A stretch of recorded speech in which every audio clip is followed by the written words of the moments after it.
Hi friends, ಮಂಗಳ ಪಾಕಶಾಲೆಗೆ ಸ್ವಾಗತ. ಇವತ್ತು ನಾನು ತುಂಬ ಈಸಿಯಾಗಿ ಟೇಸ್ಟಿಯಾಗಿರುವ ಟೊಮೊಟೊ ಬಾತ್ ಮಾಡೋದು ಹೇಗೆ ಅಂತ ತೋರಿಸ್ಕೊಡ್ತೀನಿ. ಟೇಸ್ಟ್ ಅಂತೂ ಸೂಪರಾಗಿರುತ್ತೆ. ಬನ್ನಿ ಶುರು ಮಾಡೋಣ. ಶುರು ಮಾಡೋಕ್ಕಿಂತ ಮುಂಚೆ ಇನ್ನೂ ನನ್ನ ಚಾನಲ್ನ ಸಬ್ಸ್ಕ್ರೈಬ್ ಮಾಡ್ಕೊಳ್ದೆ ಹಾಗೆ ನೋಡ್ತಾ ಇದ್ದರೆ ಪ್ಲೀಸ್ ನನ್ನ ಚಾನಲ್ನ ಸಬ್ಸ್ಕ್ರೈಬ್ ಮಾಡ್ಕೊಳ್ಳಿ. ಹೊಸ ವಿಡಿಯೋಕ್ಕೋಸ್ಕರ ಬೆಲ್ ಐಕನ್ನು ಕ್ಲಿಕ್ ಮಾಡಿ. ಬನ್ನಿ ಈಗ ಮಾಡೋದು ಹೇಗೆ ಅಂತ ನೋಡೋಣ. ಮೊದಲನೇದಾಗಿ ನಾನಿಲ್ಲಿ ಒಂದು ಮಿಕ್ಸಿ ಜಾರ್ನ ತೊಗೊಂಡಿದ್ದೀನಿ. ಅದಕ್ಕೆ ಒಂದು 2 ಟೊಮೊಟೊನ ಹಣ್ಣಾಗಿರೋಂಥದ್ದು ಸೇರಿಸ್ಕೊಳ್ತಾ ಇದ್ದೀನಿ.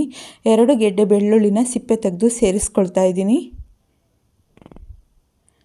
ಅದಾದಮೇಲೆ 1 ಗೆಡ್ಡೆ ಈರುಳ್ಳಿನ ಚಿಕ್ಕದು ಕಟ್ ಮಾಡಿ ಸೇರಿಸ್ಕೊಳ್ತಾ ಇದ್ದೀನಿ. ಒಂದು ಅರ್ಧ ಸ್ಪೂನು ಸೋಂಪನ್ನು ಸೇರಿಸ್ಕೊಳ್ತಾ ಇದ್ದೀನಿ. ಒಂದು ಅರ್ಧ ಸ್ಪೂನು ಜೀರಿಗೆನ ಸೇರಿಸ್ಕೊಳ್ತಾ ಇದ್ದೀನಿ.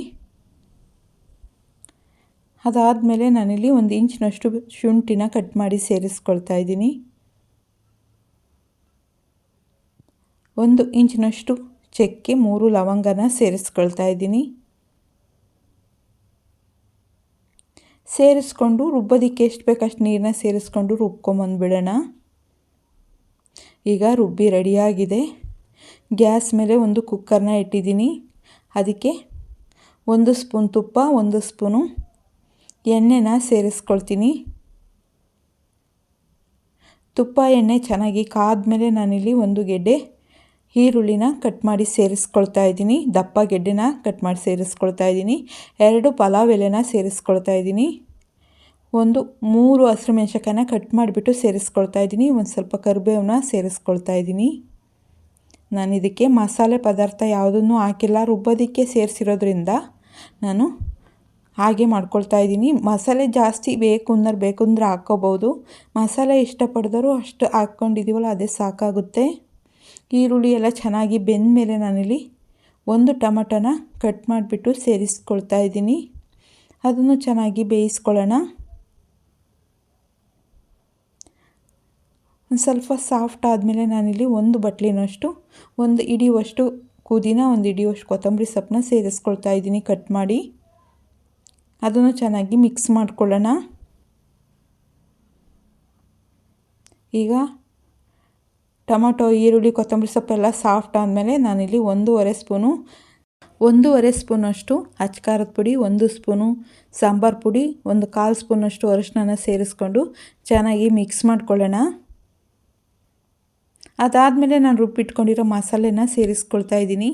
ಸೇರಿಸ್ಕೊಂಡು ಹಸಿ ಸ್ಮೆಲ್ ಹೋಗೋವರೆಗೂ ಚೆನ್ನಾಗಿ ಬೇಯಿಸ್ಕೊಳ್ಬೇಕಾಗುತ್ತೆ.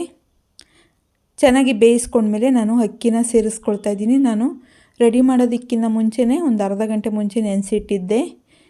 ಸೇರಿಸ್ಕೊಳ್ತಾ ಇದ್ದೀನಿ. 1.5 ಲೋಟದಷ್ಟು ಅಕ್ಕಿನ ತಗೊಂಡಿದ್ದೀನಿ. ಅಕ್ಕಿನ ಸೇರಿಸ್ಕೊಂಡ್ಮೇಲೆ ನಾನು ಒಂದು ಸಲ ಚೆನ್ನಾಗಿ ಮಿಕ್ಸ್ ಮಾಡ್ಕೊಳ್ತೀನಿ. ಚೆನ್ನಾಗಿ ಮಿಕ್ಸ್ ಮಾಡ್ಕೊಂಡಿದ್ದಾದಮೇಲೆ ನಾನಿಲ್ಲಿ ಮಿಕ್ಸಿ ನೀರನ್ನ ಸೇರಿಸ್ಕೊಳ್ತಾ ಇದ್ದೀನಿ. ನಾವು ಯಾವ ಲೋಟದಲ್ಲಿ ಅಕ್ಕಿ ತಗೊತೀವೋ ಆ ಲೋಟದಲ್ಲಿ 1 ಲೋಟಕ್ಕೆ 2 ಲೋಟ ನೀರನ್ನ ಸೇರಿಸ್ಕೊಳ್ಬೇಕಾಗುತ್ತೆ. ಆ ಅಳತೆಯಲ್ಲಿ ಸೇರಿಸ್ಕೊಂಡ್ರೆ ಕರೆಕ್ಟಾಗಿ ಬರುತ್ತೆ. ಸೇರಿಸ್ಕೊಂಡಿದ್ದಾದಮೇಲೆ ನನಗೆ ರುಚಿಗೆ ಎಷ್ಟು ಬೇಕಷ್ಟು ಉಪ್ಪನ್ನು ಸೇರಿಸ್ಕೊಂಡು ಒಂದು ಸಲ ಚೆನ್ನಾಗಿ ಮಿಕ್ಸ್ ಮಾಡಿಬಿಟ್ಟು ಕುಕ್ಕರ್ನ ಮುಚ್ಕೊಳ್ತೀನಿ. 1 ವಿಷಲ್ ಬಂದರೆ ಸಾಕಾಗುತ್ತೆ. ಈಗ ಕುಕ್ಕರ್ ಕೂಗಿ ತಣ್ಣಗಾಗಿದೆ. ಓಪನ್ ಮಾಡ್ಕೊಳ್ತಾ ಇದ್ದೀನಿ. ಟೊಮೊಟೊ ಬಾತು ರೆಡಿಯಾಗಿದೆ. ಇದನ್ನು ಸ್ಪೂನಲ್ಲಿ ಒಂದು ಸಲ ಚೆನ್ನಾಗಿ ಮಿಕ್ಸ್ ಮಾಡ್ಕೊಳ್ಳೋಣ. ಕರಿಬೇವಿನ ಸೊಪ್ಪು, ಕೊತ್ತಂಬರಿ ಸೊಪ್ಪೆಲ್ಲ ಮೇಲ್ಗಡೆ ಬಂದಿರುತ್ತೆ. ಹಾಗಾಗಿ ಒಂದು ಸಲ ಚೆನ್ನಾಗಿ ಮಿಕ್ಸ್ ಮಾಡಿಕೊಂಡ್ರೆ ಎಲ್ಲ ಮಿಕ್ಸ್ ಆಗುತ್ತೆ.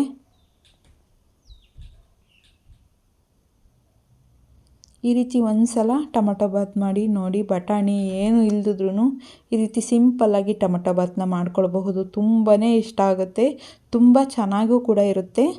ನಾನೀಗ ಸರ್ವ್ ಮಾಡ್ಕೊಳ್ತಾ ಇದ್ದೀನಿ. ನಮ್ಮನೆಗಂತೂ ತುಂಬಾ ಇಷ್ಟಪಟ್ಟರು. ಎಲ್ಲರೂ ತುಂಬ ಚೆನ್ನಾಗಿದೆ ಅಂತ ತಿಂದರು. ಒಂದು ಸಲ ಮನೇಲಿ ಟ್ರೈ ಮಾಡಿ ನೋಡಿ, ಖಂಡಿತ ಇಷ್ಟ ಆಗುತ್ತೆ. ನಿಮಗೇನಾದರೂ ಈ ವಿಡಿಯೋ ಇಷ್ಟ ಆಯಿತು ಅಂದರೆ ಪ್ಲೀಸ್ ಒಂದು ಲೈಕ್ ಮಾಡಿ, ಶೇರ್ ಮಾಡಿ, ಸಬ್ಸ್ಕ್ರೈಬ್ ಮಾಡಿ. ಹೊಸ ವಿಡಿಯೋಕ್ಕೋಸ್ಕರ ಬೆಲ್ ಐಕನ್ನು ಕ್ಲಿಕ್ ಮಾಡಿ. ಯಾರ್ಯಾರು ವಿಡಿಯೋ ನೋಡಿದ್ದೀರೋ ಅವ್ರಿಗೆಲ್ಲ ಧನ್ಯವಾದಗಳು.